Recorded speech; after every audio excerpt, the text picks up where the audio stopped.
এই যে প্যারাকগুলা যেগুলা এগুলা আপনার টাকায় কেনা, এই যে আপনি একটা অসহায় মানুষকে সহযোগিতা করতে পারছেন, এটা আপনার কেমন লাগতেছে এখন আপনার?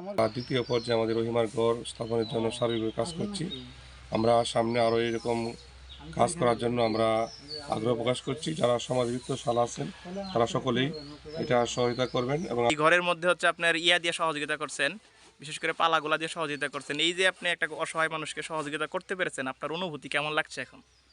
খুবই ভালো লাগতেছে, আনন্দ লাগতেছে এবং অসহায় লোকগুলিকে সহযোগিতা করা এটা আমার আনন্দের ব্যাপার, খুবই আনন্দ লাগে। জি, এখানে আমরা কিন্তু সবার সহযোগিতা কিন্তু এই ঘরটা হইতেছে, এককভাবে না। টিনগুলো হচ্ছে মূলত সরকারিভাবে দেওয়া হয়েছে, বাকি কাঠ পালা, এই যে মিলন ভাই পালা দিছে, আপনি হচ্ছেন লোহা দিছেন, আমাদের এক পারভেজ মামা হচ্ছে কাঠ দিছে, আর একজন ভাই হচ্ছে এভাবে ডোনেট করছে, টুইগুলা দিচ্ছে, বিভিন্নভাবে কিন্তু এটা হচ্ছে। এবার হচ্ছে মকটুল ইউনিয়ন জামাত ইসলামের সেক্রেটারি আমাদের আজিজুল ভাই, আপনার কাছ থেকে শুনতে চাই যে এই যে আপনার ইউনিয়নে এরকম চমৎকার একটা কাজ হচ্ছে, আপনার অনুভূতি কেমন লাগছে?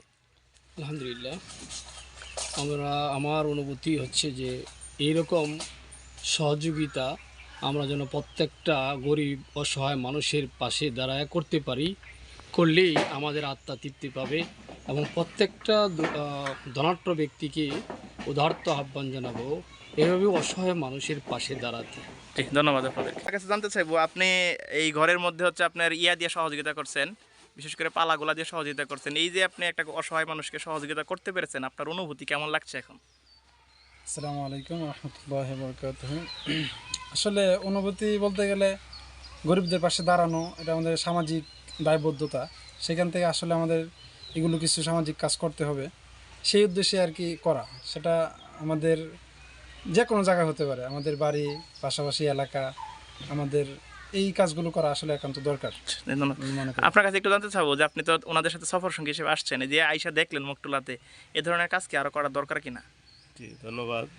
আসলে আমাদের আগামী দিনের চেয়ারম্যান প্রার্থী অধ্যক্ষ আলমগীর কবির স্যার যে কথাগুলো বলছেন, বিশেষ করে সমাজের বিত্তশালী মানুষরা যদি আমাদের এই সমস্ত কাজে অ্যাপ্রিসিয়েট করে, তাহলে আগামী দিনে আমরা অসহায় দুস্থ গরিবদের সাথে আমাদের সুখ দুঃখ ভাগাভাগি করতে পারবো। এটার মাধ্যমে আমাদের মধ্যে একটা সামাজিক দৃঢ়বন্ধন সৃষ্টি হবে বলে আমি মনে করি। জি, ধন্যবাদ আপনাদের সবাইকে সময় দেওয়ার জন্য। আমরা প্রশাসনের সাথে যোগাযোগ করে পরবর্তীতে আরও যারা অসহায় আছে তাদের সাথে আমাদের এই কাজগুলো করার মাধ্যমে আমাদের মকটুল ইউনিয়নের প্রত্যেকটা অসহায় পরিবারের পাশে দাঁড়াবো ইনশাআল্লাহ। ইনশাআল্লাহ। প্রিয় দর্শক, আমরা কথা শুনছিলাম আমাদের গণ্যমান্য ব্যক্তিবর্গ যারা আছেন, ওনারা মূলত আজকে এই পরিদর্শনে আসছেন। তো আমরা সবাই মিলে যদি সহযোগিতা করি, কাজটা কিন্তু সহজ হয়ে যায় এবং একটা পরিবারের জন্য গুরুত্বপূর্ণ একটা কাজ। আপনার আমার কাছে তেমন না হলেও তার কাছে গুরুত্বপূর্ণ একটা বিষয়। তো সবাই ভালো লাগলে ভিডিওটি শেয়ার করবেন, সবাই পাশে থাকবেন, অসহায়ের পাশে সেবা করবেন। ধন্যবাদ। আসসালামু আলাইকুম।